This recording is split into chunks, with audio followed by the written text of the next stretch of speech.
अरे फिर मैं आया हूं, नया चैप्टर लाया हूं, द्विघात समीकरण समझाने आया हूं, द्विघात समीकरण मैं समझा दूंगा, टेंशन आपका मैं मिटा दूंगा, एक्सपर्ट आपको मैं बनाऊंगा, द्विघात समीकरण में हर सोल्व कराऊंगा, बेसिक प्लस एडवांस सिखाऊंगा, द्विघात समीकरण का मास्टर बनाऊंगा। जैसा कि आप मेरे डिमांड किए थे कि सर आप द्विघात समीकरण हमें पढ़ाइए, चैप्टर 1.1 से शुरू कीजिए, यानी चैप्टर 1 से शुरू कीजिए। आप कभी 9 पढ़ाते हो, आप कभी 8 पढ़ाते हो, कभी आप ट्रिगोमेट्री में चले जाते हो, इससे आप लोग काफ़ी परेशान थे और आप बोले कि सर आप सीरियल से बताइए। तो मैं आप लोग के लिए ना सीरियल से बताने के लिए आ गया हूं और आज से सीरियल वाइज चलेगा। और आज मैं एक्सरसाइज 1.1 द्विघात समीकरण बताने जा रहा हूं। यह द्विघात समीकरण का पार्ट 1 वीडियो होगा, ठीक है। और साथ ही साथ मैं आपको बता दूं कि आपको बिना स्किप किए वीडियो को देखना है, आप द्विघात समीकरण को बड़े आसानी से समझ जाइएगा। सबसे पहले मैं पिछले वीडियो का विनर्स का नाम अनाउंस कर दूं, क्योंकि इन्होंने काफ़ी मेहनत करके अपना कमेंट करते हैं और चाहते हैं कि सर उनका नाम ले। तो चलिए, पहला कमेंट आया था बजरंगी का, 2 नंबर पे अभिनंदन चौधरी, 3 नंबर पे ओम राय, 4 नंबर पे साहिल खटीक, पहली बार इनका नाम आया है, 5 नंबर में दीपक खटीक और 6 नंबर में आकाश सिंह। आकाश सिंह कुछ वीडियो से लगातार बने हुए हैं। और आज जो हमें पढ़ना है ना, अपने बुक का एक्सरसाइज 1.1 का द्विघात समीकरण के बारे में हमें आज जानकारी लेनी है कि द्विघात समीकरण को कैसे हम लोग सोल्व कर सकते हैं। काफी इंपॉर्टेंट चैप्टर है, इसको अच्छे से समझना आपके लिए काफी ज्यादा जरूरी है, ठीक है। यहाँ पे क्या दिया हुआ है, निम्नलिखित बहुपदी व्यंजकों में कौन सा द्विघात बहुपदी व्यंजक है। देखिए, द्विघात कहने से ही हमें पता चल रहा है कि ऐसा जिसका घात क्या है, 2 हो। घात माने क्या होता है, पावर। जैसे मैंने यहां पर लिख दिया x का स्क्वायर, तो यहां पर x का घात क्या है, 2 है, यानी ये क्या हो सकता है, द्विघात समीकरण ये हो सकता है, ठीक है। इसी तरह मैंने लिख दिया कि 3x का स्क्वायर, यहां पर भी आप देख रहे हो कि इसका पावर क्या है, 2 है, यानी जिसका पावर 2 होगा वो क्या हो सकता है, द्विघात समीकरण होगा। ओके, न 2 से ज्यादा न 2 से कम, पूरा एग्जैक्ट 2 होना चाहिए, वही कहलाएगा द्विघात समीकरण। तो चलिए, आप कंसेप्ट तो समझ ही गए होंगे कि द्विघात समीकरण हम कैसे पहचानेंगे। ओके, तो चलिए यहां पे हम देख लेते हैं कि कौन कौन द्विघात समीकरण है, कौन कौन द्विघात समीकरण इसमें नहीं है। हमारा जो पहला सवाल दिया है कि एक्स स्क्वायर क्या दिया हुआ है, x square minus 7x plus 2, ये बताइए ये द्विघात समीकरण होगा कि नहीं होगा। यहां पे देखिए x का पावर क्या है, 2 है, यानी घात क्या है, 2 है, तो ये द्विघात समीकरण है। आप लिख दोगे द्विघात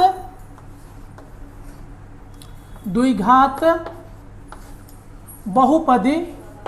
देखिए बहुत आसान है समझना, आप बिना स्किप किए हुए देखिए, आपको बहुत आसानी से समझ में आएगा। बहुपदी व्यंजक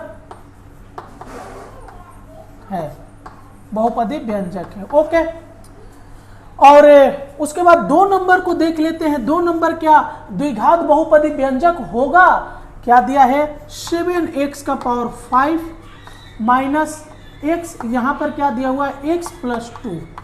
थोड़ा सा इसको सोल्व कर देते हैं, आप बीजगणित जानते हैं सोल्व करना, गुणा कर देना है हमको, प्लस और माइनस, माइनस एक्स स्क्वायर और प्लस माइनस माइनस 2x। अब यहां पे देख रहे हो ना कि x का जो पावर, सबसे ज्यादा पावर कहां क्या है, 5 है।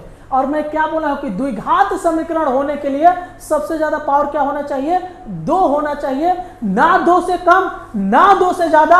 इसी बात पे वीडियो को एक लाइक कर दीजिए, दोस्तों में शेयर कर दीजिए।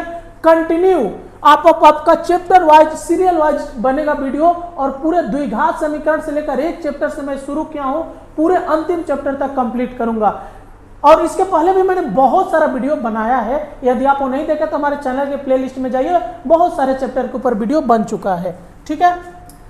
तो ये द्विघात बहुपदी आप समझ ही गए होंगे कि इसका आंसर क्या होगा, नहीं होगा, बहुपदी व्यंजक नहीं है। आप इसी तरह नोट डाउन करते जाइएगा, अपने कॉपी पे लिखते जाइएगा, ठीक है। उसके बाद 3 नंबर को देख लेते हैं। 3 नंबर हमारा क्या दिया हुआ है कि 2x कोष्ठ में लिखा है x + 5, ओके, और एक +1 है, यहाँ पे प्लस क्या लिखा हुआ है, 1 लिखा हुआ है। चलिए इसको सोल्व करके देखते हैं। इसको करेंगे तो 2 और x गुणा होके क्या हो जाएगा, 2x² प्लस और प्लस आपका प्लस हो गया, ये 10x हो गया, अब प्लस क्या हो गया 1। इसका भी देखिए x का पावर सबसे ज्यादा कितना है, 2 है, यानी ये द्विघात समीकरण में आ गया। ये क्या हो गया, द्विघात बहुपदी व्यंजक है, ओके। और इसमें से एकदम जो लास्ट है, लास्ट यानी 4 नंबर सवाल है, 4 नंबर में हमारा क्या दिया है, 2x - 1। ये क्या बहुपदी व्यंजक होगा, ये नहीं होगा, क्योंकि x का पावर 1 दिखा रहा है, यानी यहाँ पर x का पावर क्या है, 1 है, तो ये द्विघात बहुपदी व्यंजक नहीं होगा।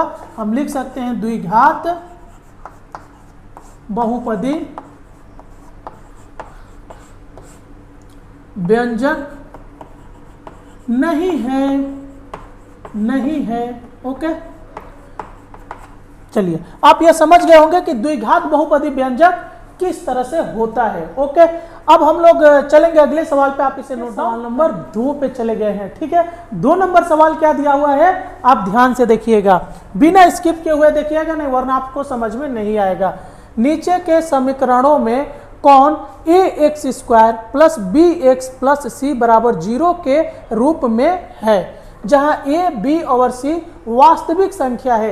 यानी कहने का मतलब है कि a, b और c के जगह पर कोई भी संख्या हो सकती है, ओके। और ये जो आप देख रहे हैं ना कि ax² प्लस का चिन्ह दिया हुआ है, फिर यहाँ पे bx लिखकर +c लिखा हुआ है, यहाँ पे कोई जरूरी नहीं है कि प्लस ही होगा, ये माइनस भी हो सकता है उसके जगह पे।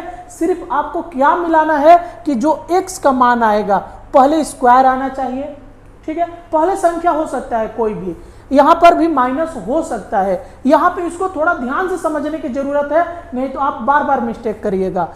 यहाँ पे जो bx लिखा हुआ है, b के सामने माइनस हो सकता है, और b के जगह पे कोई भी संख्या हो सकती है, ठीक है। जैसे 2, 4, 5 कोई भी संख्या, 3, 1 जो भी।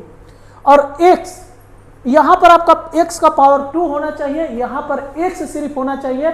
यहाँ पर अब ये नहीं कि पावर 5 आ जाए, 3 आ जाए, नहीं, एक पैटर्न फॉलो करना होगा। और जो +c दिया हुआ है, c के जगह पर कोई भी संख्या होनी चाहिए और उसके बाद बराबर 0, माने उसके बाद कुछ नहीं होना चाहिए, ओके। आप इसको समझ गए होंगे। चलिए 1 नंबर सवाल जब सोल्व करेंगे तो आपको काफी हद तक क्लियर हो जाएगा। आपका 1 नंबर सवाल क्या दिया हुआ है, x - 1 + 1/x = 6। इसको हम कैसे सोल्व करेंगे आप जानते होंगे।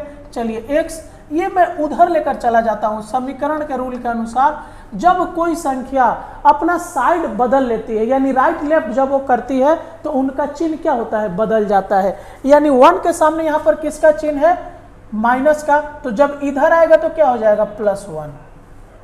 फिर OR करेंगे, हमेशा OR देते हैं, ये ध्यान दीजिए। मैं देखा हूँ स्टूडेंट काफी मिस्टेक करते हैं, यहाँ पर भी बराबर देते हैं। इस सवाल में बराबर नहीं होगा, क्यों नहीं होगा, क्योंकि ऑलरेडी सवाल में बराबर है। जब सवाल में ऑलरेडी बराबर होता है तो हम OR दे देते हैं, या आप हिंदी में या लिख सकते हैं। तो आपका ये क्या हो गया, आप देखिए इन दोनों का आप लॉसा ले लीजिए, इसका लॉसा क्या हो जाएगा, x बराबर, ये दोनों जुटकर 6 और 1 प्लस है तो 7 हो गया। अब देखिए इसके नीचे 1 है, यानी 1 से x जो है x दान में कटेगा, और x ऊपर में गुणा होकर क्या हो गया, x²।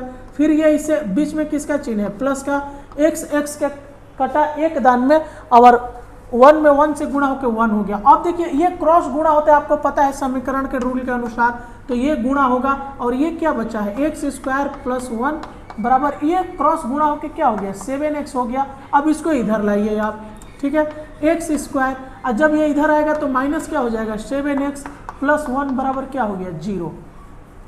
आप इस सवाल के द्वारा देखिए तो क्या इसको ये फॉलो कर रहा है। मैं बोला था कि एक जगह पे कोई संख्या हो सकता है, तो देखिए यहाँ पर कोई संख्या नहीं है, फिर भी मान लेते हैं कि 1 है, ओके, यानी 1 है यहाँ पर। फिर x² सही लिखा, x² है। फिर मैं बोला था कि ये जो बीच में प्लस आपको दिख रहा है जरूरी नहीं है कि प्लस से हो, माइनस भी हो सकता है। तो चलिए चिन्ह से हमको मतलब है नहीं, ध्यान दीजिएगा इस बात पर। 7, चलिए मैं बोला था बी की जगह पे कोई भी संख्या हो सकती है, तो चलिए 7 हो गया। उसके बाद x है, तो देखिए x है, उसके बाद देखिए यहाँ पे प्लस है, चलो प्लस माइनस का कोई इशू नहीं है, कोई भी चिन्ह हो सकता है।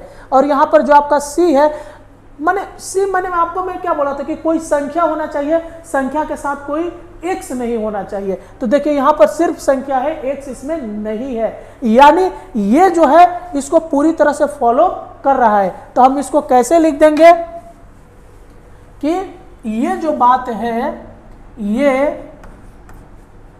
ax² plus bx plus c बराबर 0 के रूप में है। यही बोला है कि आपको बताना है रूप में है कि नहीं है, तो ये इसके रूप में है। अब 2 नंबर सवाल को देख लेते हैं। 2 नंबर हमारा क्या है, तो इसका OR देकर आप लॉसर निकाल लीजिए। इसका भी लॉसर क्या आएगा, x आएगा, ठीक है। और यहाँ पर 1 है, जैसे मैंने यहाँ पर दे दिया था 1, तो चलिए मैंने बटा 1 दे दिया। 1 से x दान में कटा, x गुणा होके क्या हो गया x²। फिर बीच में क्या है प्लस, x से x 1 दान में कटा, उसमें 3 से गुणा करेंगे तो क्या हो जाएगा 3x बराबर ये आपका x² ऐसे उतरा। फिर मैंने OR दिया, ये क्रॉस गुणा होकर यानी x² प्लस 3x बराबर ये यहाँ पे 2 x और यहाँ पर 1 x, यानी 2 x और 1 x आपस में जब गुणा होगा तो पावर क्या होता है, जुट जाता है, यानी x कितना हो जाएगा 3 गो। आप क्लास 8 में सीखे होंगे, 7 में भी इस तरह के सवाल है। ओके, अब चलिए, अब अगर इसको हम इधर लाएंगे तो ये क्या हो जाएगा -x³ plus x² plus 3x बराबर 0। अब आप ही बताओ, आप सवाल को सोल्व किए और आपने देखा ये क्या दिख रहा है, इसके अनुरूप दिख रहा है क्या, पहले x² होना चाहिए। तो चलिए x² तो चलो मैं मान लिया, उसके बाद एक संख्या हो सकता है, उसके बाद x हो सकता है, चलो वो भी है। लेकिन यहाँ पर जो सिर्फ c है, मैं क्या बोला था कि सिर्फ संख्या होना चाहिए, यहाँ पर तो कोई संख्या नहीं दिख रहा है, पहला प्रॉब्लम। दूसरा, यहाँ पर -x³ आ गया है, ये कहाँ से आ गया, हमारा तो हाईएस्ट x का पावर कितना होना चाहिए था 2 होना चाहिए था, यहाँ पे -3 आ गया x का पावर। ओके, तो ये इस रूप में नहीं है, तो इसको हम कैसे लिख देंगे, ये जो है ax² plus bx plus c बराबर 0 के रूप में नहीं है, इसके रूप में नहीं है। ओके, आप समझे होंगे। चलिए आप ये 2 सवाल तब तक नोट डाउन कीजिए। नंबर 3 देख रहे हैं। 3 नंबर सवाल को देखकर आपको ऐसा लग रहा होगा ना कि ये जो है ना इसके अनुरूप होगा। कैसे लग रहा है, देखो यहाँ पर x², चलिए x² है, ओके, प्लस माइनस साइन से कोई मतलब नहीं है, एक संख्या है, चलिए b की जगह पर एक संख्या, x होना चाहिए तो अंडर रूट में x दिया है, आपको लग रहा है चलो है। अब +2 माने c की जगह पे मैं बोला था कोई संख्या होना चाहिए, उसके साथ x नहीं होना चाहिए, चलो ये है बराबर 0। लग रहा है ना कि ये जो है इसके अनुरूप में है, लेकिन ये वाकई में नहीं है। जब मैं आपको सोल्व करके बताऊंगा तब आपको पता चलेगा कि ये इसके अनुरूप नहीं है। चलिए देख लीजिए कैसे। यहां पर हम देख रहे हैं कि x को ना अंडर रूट में किया हुआ है। ओके, तो जब हम इसको अंडर रूट में करेंगे, यानी x² का जब हम अंडर रूट में लाएंगे तो हम इसको कैसे लिख सकते हैं, जैसे मैंने बोला कि ये x है। अभी आप लोगों ने करणी को सोल्व किया, ना जाने करणी को कैसे कैसे मैंने बताया, बहुत ही मजाकिया टाइप से आपने करणी सोल्व किया है। यदि कोई स्टूडेंट नहीं देखा है तो हमारे चैनल के प्लेलिस्ट में जाइए, जिसका नाम लिखा हुआ है करणी चैप्टर 9.1, चैप्टर 9.2 और 9.3, बड़े अच्छे से बताया, वो देखना सबसे ज़्यादा जरूरी है। ठीक है, और कुछ स्टूडेंट वेट कर रहे होंगे कि सर जी प्रश्न कब करेंगे, ताकि हम जल्द से जल्द कमेंट कर सके। तो आज का वीडियो का प्रश्न आप ध्यान से सुनिए। आपको बताना है कि महात्मा गांधी को गोली किसने मारी थी। आप जल्द से जल्द कमेंट करके बताइए कि महात्मा गांधी को गोली किसने मारी थी। ओके, जो टॉप 6 कमेंट होगा उसका नाम अगले वीडियो में अनाउंस किया जाएगा। तो हम बोलेंगे कि आप इसको अंडर रूट करके दिखाओ। x को कैसे अंडर रूट में आप लिख सकते हो, तो आप कैसे लिखोगे, x लिखे अंडर रूट कर दिए और यहाँ पर आप क्या कर दिए, स्क्वायर कर दिए। यानी कहने का मतलब है कि अगर हम अंडर रूट एक्स को सोल्व करेंगे, यानी एक्स स्क्वायर लिखकर इसको लिखेंगे, तो इसको कैसे लिखेंगे, देखिए अंडर रूट एक्स गुणे अंडर रूट क्या हो गया एक्स। तो ये मैं आपको बताया था जब करणी बता रहा था, ठीक इसके पहले वाला वीडियो में बताया था करणी कि जब अंडर रूट में सेम संख्या रहती है और उसको जब आपस में गुणा करना पड़ता है तो अंडर रूट क्या होता है, हट जाता है, ठीक है, यानी क्या हो गया एक्स। इसी तरह अगर हम इसको सोल्व करेंगे तो हम पहले जो एक्स स्क्वायर है, अगर हम सिर्फ एक्स को अंडर रूट करेंगे तो ये तो आपका स्क्वायर हो गया इसके लिए, और इसके ऊपर ऑलरेडी एक पावर है, यानी यहाँ पर गुणे क्या हो गया, 2 हो गया। यानी कहने का मतलब यहाँ पर क्या हो गया, अंडर रूट एक्स का square into 2, okay, minus 6 root क्या हो गया एक्स, अब प्लस क्या हो गया 2 बराबर 0। चलिए और इसको अच्छे से सोल्व कीजिए। अंडर रूट एक्स का पावर क्या हो गया 4 माइनस 6 अंडर रूट एक्स अब प्लस 2 बराबर क्या हो गया 0।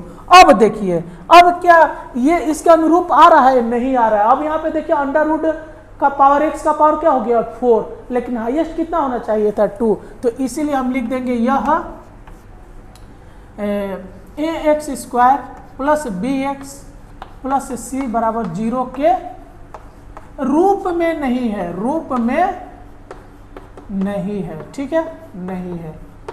आपको ये कंसेप्ट थोड़ा ध्यान से समझना होगा। अब चलिए 4 नंबर चलते हैं और 2 का सबसे अंतिम सवाल है 4 नंबर, ओके। इसको देखिए x माइनस 2 का होल स्क्वायर बराबर x square minus 4x plus 4, ये क्या इसके अनुरूप है या रूप में है, देख लेते हैं सोल्व करके। a माइनस बी का होल स्क्वायर का फॉर्मूला लिखेंगे, वो आर देंगे क्योंकि सवाल में पहले से ही बराबर है, a स्क्वायर माइनस 2 a के जगह पे x b के जगह पे 2 अब प्लस बी स्क्वायर यानी 2 का स्क्वायर बराबर ये क्या हो गया एक्स स्क्वायर माइनस 4x अब प्लस क्या हो गया 4, ओके। फिर ओ आर किए एक्स स्क्वायर माइनस ये दोनों आपस में गुणा होकर क्या हो गया 4x प्लस ये भी इसका 2 का स्क्वायर क्या हो गया 4 बराबर x square minus 4x plus 4, okay. अब आप जानते हैं कि जो समीकरण का रूल होता है, अगर बराबर के दोनों तरफ बिल्कुल एक जैसी संख्या होती है चिन्ह के भी द्वारा नंबर के भी द्वारा, तो वो आपस में कट जाती है। जैसे ये दोनों आपस में मैच कर रहा है, एक जैसा कट गया, ये दोनों आपस में एक जैसा मिल रहा है कट गया, 4 भी मिल रहा है, सब मिल रहा है कट गया, यानी 0 बराबर क्या आ गया 0। तो 0 बराबर 0 इसके अनुरूप कैसे हो सकता है, हो ही नहीं सकता। तो हम इसको क्या लिख देंगे, यह a x square plus b x plus c बराबर 0 के रूप में नहीं है, के रूप में नहीं है, ओके।